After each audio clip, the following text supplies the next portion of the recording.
जगाला सर्वप्रथम शांतीचा आणि क्रांतीचा संदेश देणारे तथागत सिद्धार्थ गौतम बुद्ध मृत्यूच्या मैदानात मर्दाच्या मनगटात देहाच्या धुंदीत झुंज करून स्वराज्य मिळवणारे छत्रपती शिवाजी महाराज, नाचू कीर्तनाच्या रंगीत ज्ञानदीप लावू जगी यासारख्या अभंगाच्या माध्यमातून बहुजन समाजाला 700 वर्षापूर्वी शब्दाची महती सांगितली ते संत शिरोमणी नामदेव महाराज.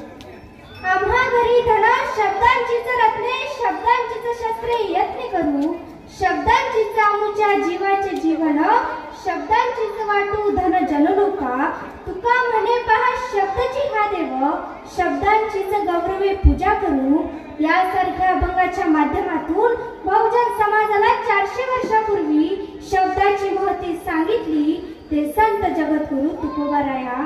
आपल्या वाणीच्या आणि शब्दाच्या माध्यमातून तुकोबारायांच्या गाथा बहुजन समाजापर्यंत पोहोचवल्या ते संत जगनाडे महाराज. घटनेचे शिल्पकार डॉक्टर बाबासाहेब आंबेडकर, माता जिजाई, माता सावित्री, माता रमाई या सर्व महामानवांना आणि महामातेंना मी पूर्व विलासराव गांजरे सर्वप्रथम टाळ्यांच्या गजरात विनम्र अभिवादन करते. जे वर्तनीय होतं ते वाचनीय किंवा श्रवणीय केलं आणि जे निव्वळ वाचनीय किंवा श्रवणीय असावं ते मात्र वर्तनात आणलं म्हणून परिवर्तन नाही. या समाजाचं सर्वात मोठं नुकसान जर कोणी केलं असेल ना तर ते कोणा वाईट लोकांनी नाही केलेलं. या समाजाचं नुकसान वाईट लोकांच्या सक्रियतेनं जितकं केलं त्याही पेक्षा जास्त सज्जनांच्या निष्क्रियतेनं केलं. वाईट तर कालही सक्रिय होते, आजही आहे, उदय असतील, पण स्वतःला सज्जन समजणारी माणसं कमालीची निष्क्रिय झाली. मला नाही त्याचं तो बघेल ही जी भावना मनात आली ना तिथून समाजाचं नुकसान व्हायला लागलं आणि येणाऱ्या पिढीनं अशा कामांमध्ये सक्रिय व्हावं असा आदर्श आपण येणाऱ्या पिढीसमोर ठेवणार आहोत का? आपण काय सांगायचं, आम्ही कुठला आदर्श येणाऱ्या पिढीसमोर ठेवणार आहोत?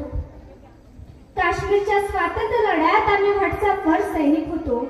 आम्ही फेसबुकची अशी भिंत लढवली, अशा कमेंट, अशा पोस्ट, काय ते चिरफाड, काय ते चॅटिंग. आम्ही कुठला आदर्श येणाऱ्या पिढीसमोर ठेवणार आहोत? आणि आदर्श हा बोलण्यातून निर्माण होत नाही, आदर्श निर्माण होतो तुमच्या वागण्यातून, तुमच्या कर्तृत्वातून आणि तुमच्या आचरणातून.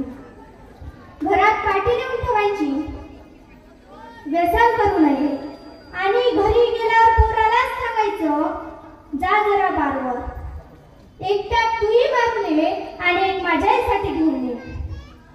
बापच पोराला सांगतो जा चुलीवरून सिगरेट पेटून आण आणि पोरगा अशी सिगरेट पेटून आणतो जशी ऑलिम्पिकची ज्योत.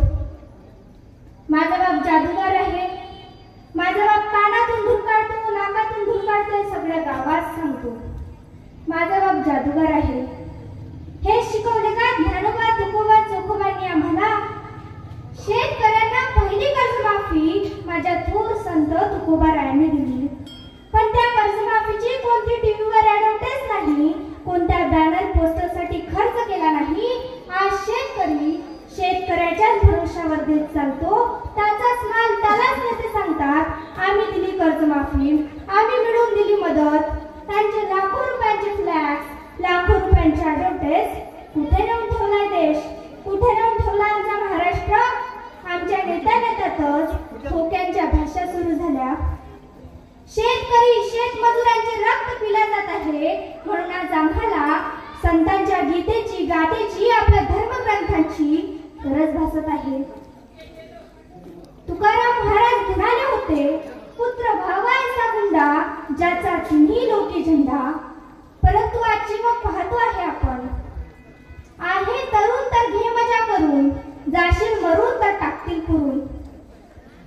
मला असं वाटतं की आजच्या युगाचा विचार असा असायला हवा, आम्ही आजचे तरुण समाजसेवा करू मन भरून, भ्रष्टाचारास टाकू पुरून, बेरोजगारीस टाकू मारून, गोरगरिबांना सोबत धरून, तेव्हाच म्हणू स्वतःला या देशाचे तरुण.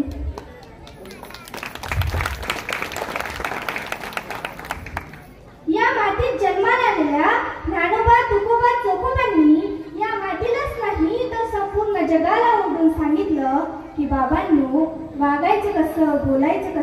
चालायचं कसं.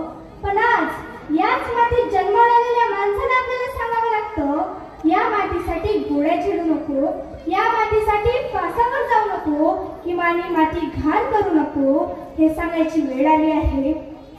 देवीला आई समजून जगणारी खूप आहे, पण देवी देवतांसारख्या आई वडिलांना समजून घेणारे या जगात खूप कमी आहे. बापानं पोरीकडे पाहिलं तरी पोरीला कडायला पाहिजे. माझा बाप माझ्यासाठी हे करतो, मला चुकवून चालणार नाही. बापानं पोराच्या पाठीवर थाप मारली तरी पोराला कडायला पाहिजे. माझं जे चाललंय ते जरा चुकीचं आहे. बापाच्या फार वेगळ्या अपेक्षा आहेत माझ्याकडनं, पण त्यासाठी किमान ती भाषा, किमान तो संवाद आपल्याला येणाऱ्या पिढीसमोर मांडावा लागेल. येणारी पिढी आपल्यापेक्षा खूप पुढची आहे. जर आपण येणाऱ्या पिढीला वेळ दिला नाही, त्यांच्याशी आपण ते संवेदनशील नातं नाही टिकू शकलो, तर ही येणारी पिढी सुद्धा आपल्याला वेळ देणार नाही, हे आपण लक्षात घेतलं पाहिजे. घराघरात कथा सुरू आहे, त्यातीलच एका घरातील कथा मी तुम्हाला सांगू इच्छिते. दोघं नवरा बायको होते. आयुष्यभर पैसे कमवत बसले, पण मुलांना कधी वेळ दिला नाही. दोनही मुलं डॉक्टर, इंजिनियर झाली आणि परदेशात सेटल झाली. आई वडील रोज फोन करायचे, तुम्ही तरी भारतात या, नाहीतर आम्हाला तरी घेऊन जा. मुलंही आली नाही आणि आई वडिलांनाही नेलं नाही. शेवटी आई गेली. आई गेल्यावर वडिलांनी फोन केला, जिवंत होते तोपर्यंत आला नाही, आज तुझी आई गेली, जमलं तर या. दोन मुलांपैकी एक मुलगा आला, आईला आज्ञा दिली आणि लगेच परदेशात जायला निघाला. वडिलांनी विचारलं, राजा 8 दिवस थांब. ती होती तोपर्यंत जुने फोटो बघत दिवस काढले, आता घरात बोलायला माणूस उरला नाही, जरा सवय लागेपर्यंत थांबशील. मुलाने वडिलांच्या हातात 50,000 टेकवले आणि सांगितलं, आईचा पेपरला फोटो द्या, भावपूर्ण श्रद्धांजली म्हणून आम्हा दोघा भावांची नावं घाला, गावाला गोडधोड जेव घाला, पण 10 दिवस नाही थांबता यायचं. वडील म्हणाले, तिला 9 महिने पोटात वागवलं, आई कधी म्हणाली नाही पोटाचं भाडं दे, टाळू भरली तेलाचे पैसे दे, आम्ही तुमच्यासाठी कमवत बसलो रे, तुमच्यासाठी कधी हिशोब मांडले नाही आणि तू हातात पैसे टिकून चालला. मुलगा म्हणाला, बाबा तुम्हाला आठवते का, शाळेत पहिल्यांदा भाषण करणार होतो, तुम्हाला म्हटलं माझं भाषण ऐकायला चला, तुम्ही 100 रुपये हातात टेकवले आणि सांगितलं, आज मला महत्वाची कामं आहे, तू जा शाळेत. पहिल्यांदा शाळेत गाणं म्हणणार होतो, तुम्हाला म्हटलं 15 ऑगस्टला माझं गाणं ऐकायला चला, तुम्ही 200 रुपये हातात टेकवले, पण माझ्यासोबत कधी शाळेत आला नाही. मला ज्यावेळेस वाटलं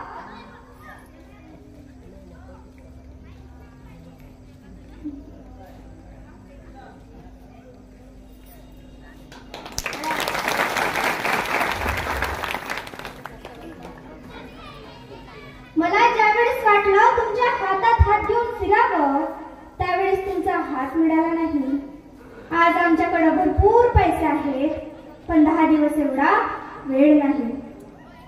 वडील म्हणाले, दोघांना फोन केला होता, एकटाच आला, थोरला का आला नाही. मुलगा म्हणाला, दादाला म्हटलं होतं चल, आईला शेवटचं बघून येऊ. दादा म्हणाला, आज मला महत्वाची कामं आहेत, आईच्या वेळेस तू जा, बाबांच्या वेळेस मी जाईल. आई वडिलांना सुद्धा दिवसासाठी वाटून घेणारे मुलं जन्माला येतील. आम्ही काय करायचं ठरवलंय पोराबाळांच्या बाबतीत, कोणता संस्कार द्यायचा आहे ठरवा, कोणता विचार द्यायचा आहे ठरवा. येणाऱ्या पिढीसोबत प्रेमानं बोला, आम्हाला बोलायला सुद्धा वेळ उरलेला नाही. व्हॉट्सअप, फेसबुक वरती असलेल्या लोकांशी संपर्क साधायला वेळ आहे, पण घरातल्या म्हाताऱ्या माणसाशी बोलायला आम्हाला वेळ उरलेला नाही. घराच्या बाहेर पडताना वडिलांच्या पायावर डोकं ठेवा, किती वेळ लागते हो. बाप असा आशीर्वाद देतो, पठ्ठा सुखात राहा. आईच्या पायावर डोकं ठेवा, आई जीव वाळून टाकते हो. आई म्हणते, माझं आयुष्य तुला लाभो, सुखात राहा. पण ही नाती गोती जपायला सुद्धा आमच्याकडे वेळ उरलेला नाही. तिथं ज्ञानोबा समाधीला जायला निघाले आणि निवृत्ती महाराज रडायला लागले. हो, नामदेवरायांनी विचारलं, निवृत्ती दादा रडता का? आकाशात कितीतरी तारे येतात आणि निखळतात, आकाशाला काय त्याचं दूर? त्यावर निवृत्ती महाराज समोर आले आणि म्हणाले, नामदेवराया, ज्ञानोबाची आणि माझी भेट कालही होती, आजही आहे, उद्याही होईल, पण भाऊ म्हणून हे सगुण रूप पुढे पाहायला मिळणार नाही याचं दुःख होत आहे. आणि आम्ही 10 वर्ष भावाशी बोलत नाही. माय मावलांनो, आपल्या मुलींना विश्वसुंदरी बनवण्याचा नाद कधी करू नका. आपल्या मुलींना संस्कार सुंदरी बनवा. सुंदरतेला महत्व नाही असं मला म्हणायचे नाही. गाडगे महाराज सुंदर होते, पण त्यांनी स्वतःचं चरित्र आणि चारित्र्य इतकं सुंदर बनवलं की हजारो लोक त्यांच्या पायावर आपलं डोकं ठेवतात. अहो, गुणाची सुंदरता ही काळानुसार वाढत जाते, पण रूपाची सुंदरता ही काळानुसार कमी होते, ही वस्तुस्थिती आहे. मी दिसते कशी, मी दिसते कशी, मी दिसते कशी, मी दिसते कशी, यापेक्षा मी वागते कशी, आलेल्या पाहुण्यांचा आदर करते कशी, आई वडील सासू सासऱ्यांसोबत वागते कशी, तेव्हाच या सर्व संतांच्या महापुरुषांच्या जयंत्या पुण्यतिथ्या साजऱ्या होतील असं मला वाटतं. जीवन हे एक चक्र आहे. निसर्गाचं काहीतरी देणं आहे. निसर्गाकडून निवड घेण्याचं काम केल्यापेक्षा आपल्याकडे जे ज्ञान आहे ते समाजाला देणं महत्वाचं आहे. कवी विदा करंदीकरांची एक सुंदर कविता आहे. देणाऱ्यानं देत जावं, घेणाऱ्यानं घेत जावं, घेता घेता एक दिवस देणाऱ्याचे हात घ्यावे, हिरव्या पिवळ्या डोंगरांकडून हिरवी पिवळी शाल घ्यावी, सह्याद्रीच्या कडांकडून छातीसाठी ढाल घ्यावी, वेड्या पिस्या ढगांकडून वेडे पिसे आकार घ्यावे, मातीमधल्या प्रश्नासाठी पृथ्वीमधून हुंकार घ्यावे, उसळलेल्या दऱ्यांकडून पिसळलेली आयाड घ्यावी, शांत वाहणाऱ्या भीमेकडून तुकोबाची मार घ्यावी, देणाऱ्यानं देत जावं, घेणाऱ्यानं घेत जावं, घेता घेता एक दिवस देणाऱ्याचे हात घ्यावे. किती सुंदर कविता आहे हो. भगवंताने आपल्याला दोनच ऑप्शन दिले, तुमच्याकडे आहे ते ठेवून जा, नाहीतर मग तुकोबारांसारखं लोकांमध्ये वाटून जा, पण वरती घेऊन जाता येणार नाही. बरं, वरती घेऊन जायचं ऑप्शन जरी असतं तर आपण सुखानं गेलो तरी असतो का हो? जाता जाता याचं नेता येते का, त्याचं नेता येते का, आणि एखादा लयच मागं लागला तर म्हटलं असतं, घे तुझं तुला परत. इतकी हुशार आहोत आपण.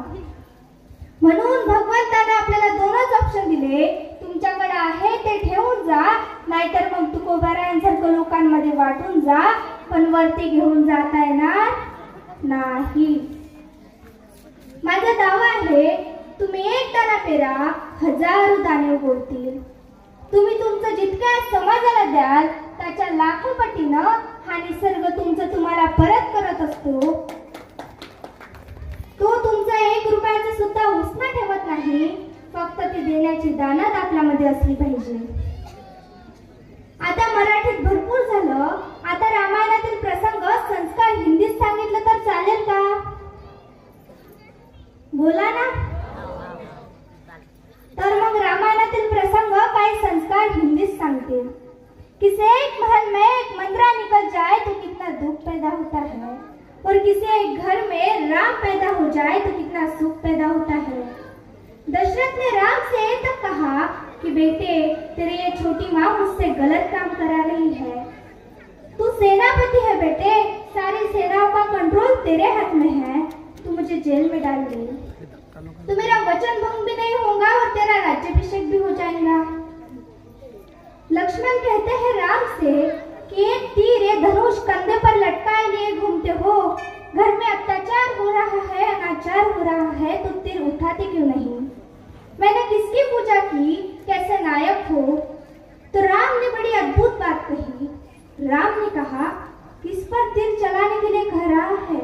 उस माँ पर जिसका सपना देख के रात में उसके पास सोया हूँ, या उस भरत पर, पाप भी जिसकी सोच की सीमा पर कर खड़ा होकर कहता है कि यहाँ नहीं जा सकता.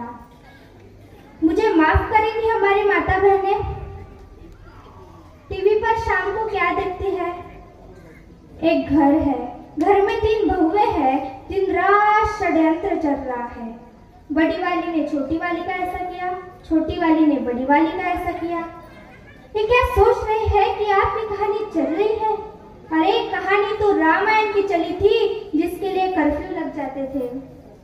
तुम्हारे हीरे मोती जा चुके, तुम्हारी विद्या जा चुकी, तकलीफ जा चुकी, बस एक चीज बची है जिसे छीनने के लिए पागल है पश्चिम, और वो चीज है तुम्हारा परिवार, तुम्हारे संस्कार। और इन सीरियल्स के माध्यम से घरों में जहर फैलाया जा रहा है। राम के भाई भरत, जिन पर सबसे कम बोला गया है, सबसे कम भरत पर बोला गया है। लक्ष्मण उनके साथ 24 घंटे रहते हैं। शत्रुघ्न पर तो कम ही बोला गया है, लेकिन भरत पर तो सबसे कम बोला गया है। सरस्वती ने देवताओं के कहने पर मंत्रा की बुद्धि फेर दी, सरस्वती ने देवताओं के कहने पर कैकेयी की बुद्धि फेर दी, लेकिन जब भरत ने कहा कि मैं भैया को लेने जा रहा हूँ, तो देवताओं में खलबली मच गई।